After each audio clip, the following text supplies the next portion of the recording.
So wave is a propagation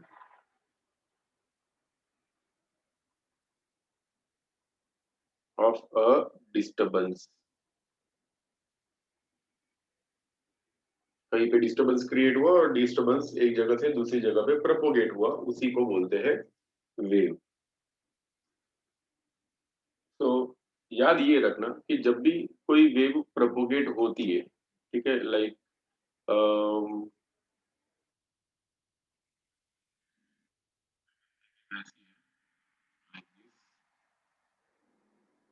spring, okay, spring के साथ अगर मैं एक ऐसा स्ट्रिंग लगा देता हूँ ये मास के साथ, let this be a string,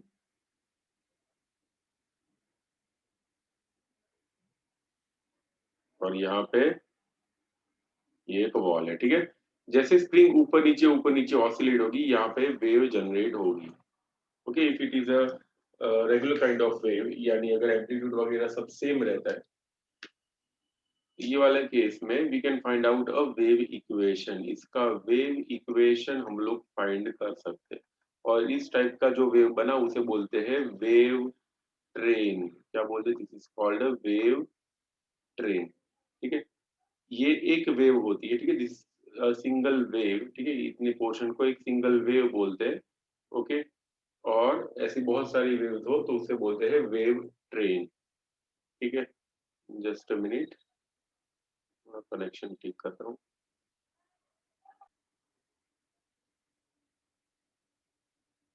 wave equation, wave equation का टारगेट क्या है कि जैसे यहाँ पे एक वेव जनरेट हुई, ये वेव आगे प्रोपोगेट हो रही है, मान लो ये वाले पॉइंट पे वेव जब आएगी, एट दैट टाइम ये वाला पार्टिकल ऊपर जाएगा या नीचे जाएगा, या कितना ऊपर या कितना नीचे होगा एट स्पेसिफिक टाइम, अगर वो फाइंड करना हो then we can find out with the help of wave equation, ठीक है। वेव इक्वेशन से ये पता चल जाता है।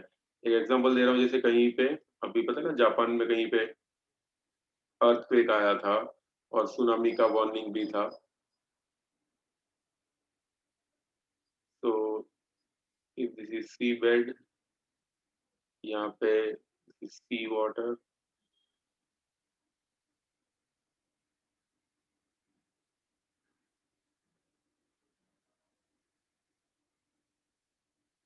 यहाँ पे कहीं पे अर्थक्वेक जैसा हो जाए, ठीक है, यहाँ पे अगर कोई ट्रेमर होता है, अर्थक्वेक होता है, तो एट दैट टाइम क्या होता है, यहाँ पे एक वेव जनरेट होती है, ठीक है, और फिर वो वेव आगे प्रोपोगेट होती है। जब ये वेव प्रोपोगेट हो रही हो तो from the origin of wave, ये क्या होगा, ऐसी वेव यहाँ पे सरफेस पे देखे तो this is the origin of wave. तो ओरिजिन ऑफ वेव से एक्स डिस्टेंस दूर ये बीच है यहाँ पे कहीं पे, ठीक है, एक्स डिस्टेंस दूर कोई बीच है, और वो बीच पे जो भी पार्टिकल होंगे या जो भी लोग होंगे, ठीक है, उन पे जब वेव इंसिडेंट होगी एट दैट टाइम, यहाँ पे वो कितना इम्पैक्ट करेगा, यानी यहाँ पे जो भी चीज है उसको कितना ऊपर ले जाएगी या फिर उसको डिप्रेस करके नीचे ले जाएगी, वो फाइंड करने का इक्वेशन यानी वेव इक्वेशन होता है। ओके, तो वेव इक्वेशन से पता क्या चलता है कि जब ये वेव जा रही हो तो वेव के ओरिजिन से एक्स डिस्टेंस दूर जो पार्टिकल है, वो पार्टिकल का डिस्प्लेसमेंट कैसा होगा, ऊपर या नीचे, उसी को बोलते हैं वेव का इक्वेशन। वेव में एक चीज हमेशा याद रखना, जैसे वेव प्रोपोगेट होती है तो पार्टिकल्स उसके साथ प्रोपोगेट नहीं होते, ठीक है। वेव प्रोपोगेट हो रही है तो उसके साथ पार्टिकल प्रोपोगेट नहीं होगा, सिर्फ डिस्टरबेंस ही प्रोपोगेट होता है। ओके, इमेजिन यहाँ पे कोई एक जैसे ये एक वेव है, ठीक है, यहाँ पे कोई बोट जैसा कुछ भी हो, ठीक है। तो जब वेव इस डायरेक्शन में जा रही तो बोट क्या करेगा, बोट सिर्फ ऊपर नीचे ही होगी, ठीक है। Boat will not go along the direction of waves, waves की डायरेक्शन में वो बोट नहीं जाती। जितने भी पार्टिकल्स होते हैं वेव के, वो हमेशा ऊपर नीचे मोशन करते रहते हैं, ठीक है। They perform simple harmonic motion, इसीलिए सिंपल हार्मोनिक मोशन चैप्टर पहले आता है और वेव वाला चैप्टर बाद में, बिकॉज सिंपल हार्मोनिक मोशन से जो वेव बनती है उसी का इक्वेशन हमको फाइंड करना है। देखो यहाँ पे भी स्प्रिंग जो है वो सिंपल हार्मोनिक मोशन कर रही है, उसके साथ स्ट्रिंग लगा दी तो स्ट्रिंग में वेव्स जनरेट होगी बहुत सारी। अब देखो इसका इक्वेशन, पहले इक्वेशन लिखा देता हूँ फिर बाद में एक एक चीजें डिटेल में देखेंगे। The equation of wave is y is equal to a sine of omega T plus और माइनस के x plus phi.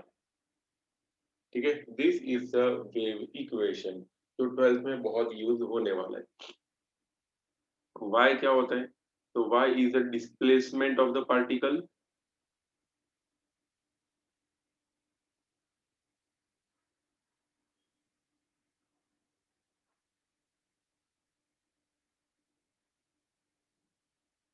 Eight a distance x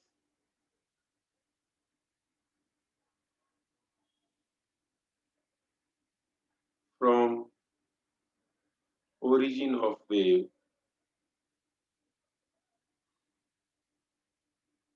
at time t।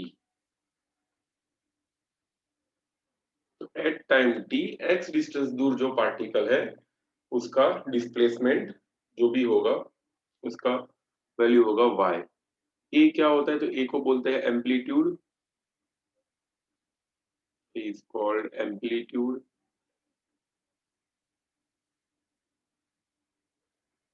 Amplitude यानी मैक्सिमम डिस्प्लेसमेंट,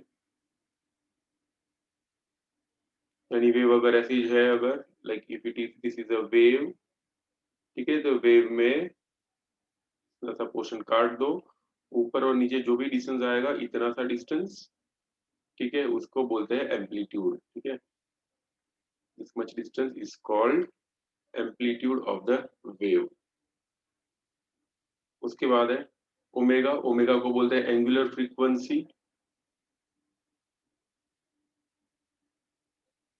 को बोलते हैं एंगुलर फ्रीक्वेंसी, इसे angular speed भी बोलते हैं। इसका वैल्यू होता है omega is equal to 2 pi F, जिसमें एफ को बोलते हैं फ्रीक्वेंसी। ये फ्रीक्वेंसी क्या होता है? Number of waves generated in unit time.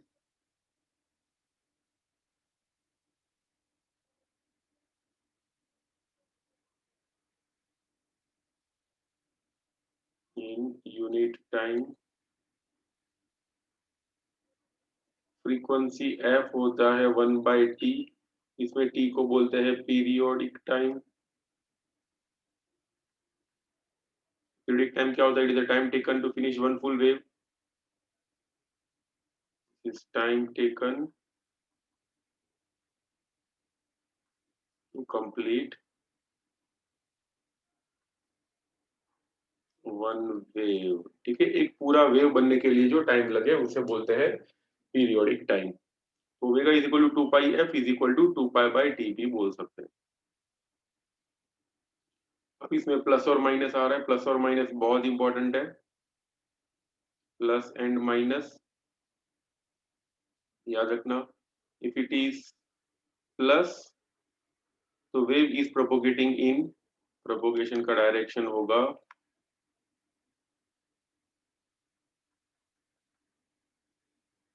Negative.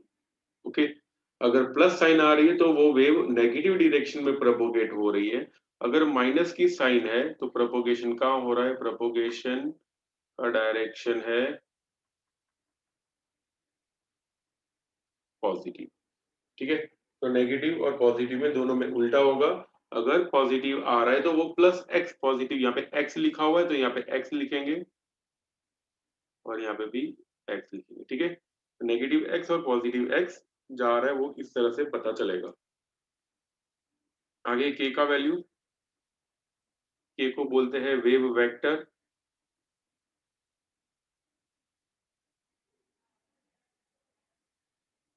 Wave vector, इसे एंगुलर वेव नंबर भी बोलते हैं।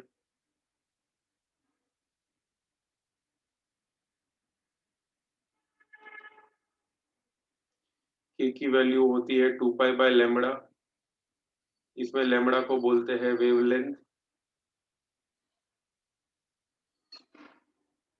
वेवलेंथ का भी एक डेफिनेशन है, इट इज अ, चलो ये डेफिनेशन की जगह नहीं है, इधर नहीं लिखूंगा। एक्स इज द डिस्टेंस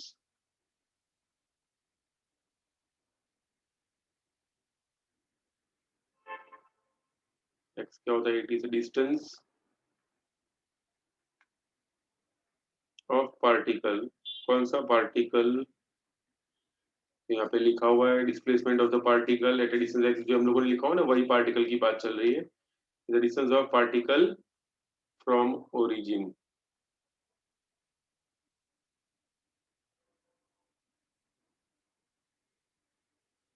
और ये जो फाई है, फाई को बोलते हैं initial phase.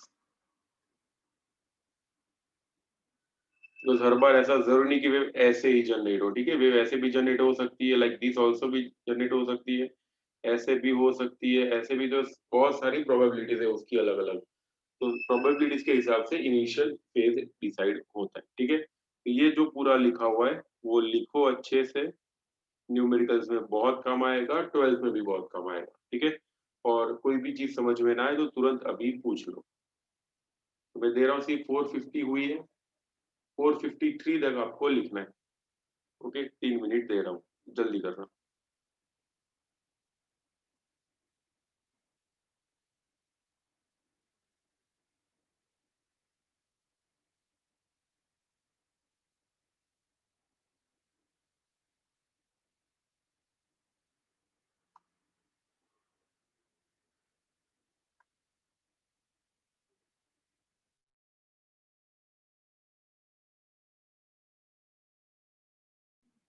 Small T is a time at which we are finding out displacement, ठीक है, टी यहाँ पे वो टाइम है।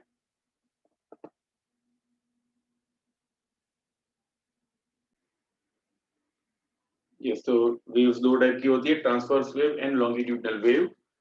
ट्रांसवर्स वेव में डायरेक्शन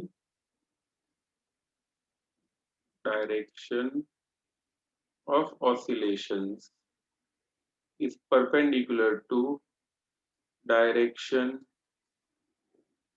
ऑफ प्रोपोगेशन, ठीक है। प्रोपोगेशन की डायरेक्शन से ऑसिलेशन की डायरेक्शन परपेंडिकुलर होती है, लाइक दिस। ऐसे अगर ऑसिलेशंस हो रहे हैं तो इस केस में ऑसिलेशंस की डायरेक्शन ऊपर नीचे है, ठीक है, और प्रोपोगेशन की डायरेक्शन ये है, ठीक है, वेव इस तरफ जा रही है। तो डायरेक्शन ऑफ ऑसिलेशंस और प्रोपोगेशन वो दोनों परपेंडिकुलर हो तो उसे बोलते हैं ट्रांसवर्स वेव। ट्रांसवर्स वेव का एग्जांपल है लाइट, ठीक है, light is a type of transverse wave. अभी 12th में आप ये मत बोलना कि भाई लाइट तो पार्टिकल नेचर होता है, लाइट का पार्टिकल नेचर भी होता है, तब वो वेव नेचर की तरह बिहेव नहीं करेगा। आप लोगों ने केमिस्ट्री में भी ये पढ़ा होगा कि light is having a dual nature, ठीक है, वो कभी कभी मैटर की तरह बिहेव करती है, कभी कभी वो वेव की तरह बिहेव करती है। अभी के लिए याद रखना light is a type of transverse wave, ठीक है, उसके प्रूफ भी है, polarisation is a proof that it is a transverse wave, बाद में पढ़ेंगे 12th में। लॉन्गिट्यूडनल वेव में क्या होता है, in this case the direction of oscillations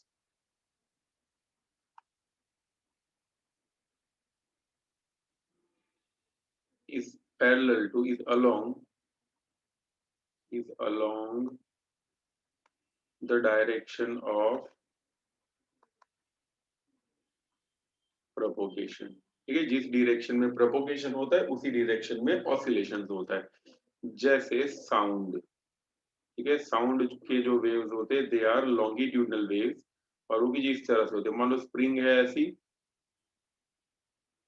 ठीक है, अगर स्प्रिंग आपके पास हो, वो बड़ी वाली जो आप लोग छोटे बच्चे थे तब खेला होगा आप लोगों ने, स्प्रिंग को अगर यहाँ से ऐसे ऐसे करें अगर हम लोग, ठीक है, उसको बैक एंड फोर्थ अगर हम लोग खींचते रहे, तो इन दैट केस यहाँ पे वेव का एक पैटर्न बनता है, और वो मैं पैटर्न ड्रॉ करके बताता हूँ, शायद तुम लोगों को याद आ जाए कि आप लोगों ने ऐसा किया था कभी। ऐसी वेव बनेगी, फिर ऐसा थोड़ा खाली होगा, फिर ऐसी होगी, फिर ऐसा होगा, and then again like this, ठीक है, इस टाइप का एक पैटर्न बनेगा। ओके, तो ऐसी टाइप की वेव्स को क्या बोलते हैं, these are called longitudinal waves, ठीक है। छापो जल्दी से ये इतना, then raise your hand. Waves के और भी दो क्लासिफिकेशन है, one is mechanical wave,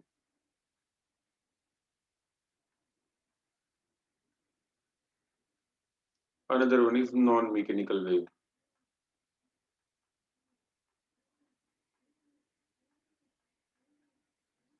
mechanical wave में क्या होता है, they needs particle medium to propagate, ठीक है, इट नीड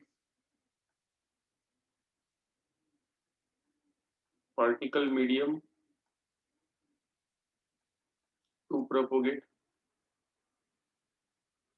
कोई पार्टिकल मीडियम नहीं होगा तो वो प्रोपोगेट नहीं हो पाएगा। एक एग्जांपल है उसका sound wave, sound wave is the example of mechanical wave. Sound, अगर मान लो आप लोग वैक्यूम में चले जाओ तो वैक्यूम में एक दूसरे से बात नहीं कर सकते बिकॉज उसमें पार्टिकल मीडियम नहीं होंगे। ओके, अगर मून पे चले जाते हो तो मून पे कितना भी चिल्लाओ किसी को भी कुछ भी नहीं सुनाई देगा। तो रीजन क्या होगा, वहां पे कोई एटमोस्फियर नहीं है, इसलिए कोई पार्टिकल नहीं है, और अगर पार्टिकल नहीं होगा तो साउंड वेव प्रोपोगेट नहीं हो पाएगा। Okay, so sound wave is a type of mechanical wave. On the other hand, non mechanical wave का example है light. It doesn't need any medium, doesn't need any particle medium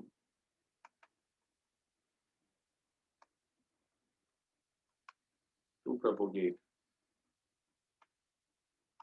ये propagate होने के लिए उसको कोई particle medium की जरूरत नहीं पड़ती है। Such type of waves are called non-mechanical waves. और उसका एग्जाम्पल है लाइट वेव। ठीक है, मून पे जाओ तो मून पे भी आपको सन की लाइट मिलेगी, तो फिर वहां पे एटमॉस्फेयर नहीं है, तो इट इज इंडिपेंडेंट। ठीक है, जो लाइट वेव्स होते हैं इलेक्ट्रोमैग्नेटिक वेव्स होते हैं, ऑल द इलेक्ट्रोमैग्नेटिक वेव्स लिख देता हूँ यहाँ पे, ईएम वेव, जैसे मोबाइल के वेव्स भी अगर है तो they are non mechanical wave, उनको कोई पार्टिकल मीडियम की जरूरत नहीं पड़ती है। अगर मान लो मून पे जाके एक दूसरे से बात करनी हो तो वो क्या बोलते हैं, स्पेस सूट पहन के अंदर मोबाइल से या फिर वॉकी टॉकी से बात कर सकते हैं। ओके, बिकॉज वो इलेक्ट्रोमैग्नेटिक वेव जनरेट करेगा। लिख लो ये जल्दी से, देन रेज योर हैंड।